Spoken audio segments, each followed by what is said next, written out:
Acha tuendelee na historia ya kidume aliyelala hapo.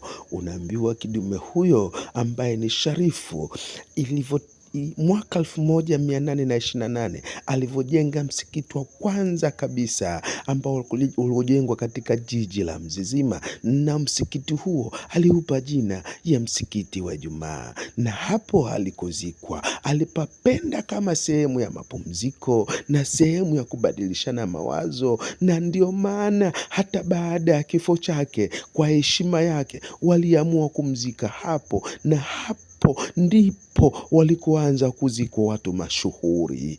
Bwana Sharifu inasadikika lile kaburi liliko, kuna nyumba inayotazamana na kaburi, ilikuwa ndo nyumba ya Sharifu alikokuwa akiishi yeye pamoja na familia yake. Na hata baada ya kifo chake alirithiwa na mdogo wake. Hapo baadaye tutawatajia jina lake, na mdogo wake huyo aliendeleza hadi mpaka ilivyovunjwa msikiti na wakahamia Kitumbini, ambako leo hii ule msikiti unaitwa msikiti wa Ijumaa. Yule bwana mdogo wake na alivyofariki na alizikwa kwenye msikiti ule wa Kitumbini, na kaburi lake liko hadi kesho. Unaambiwa Waarabu baada ya kufariki kwa Sharifu walitia miguu wakiwa wanatokea Zanzibar kwa ajili ya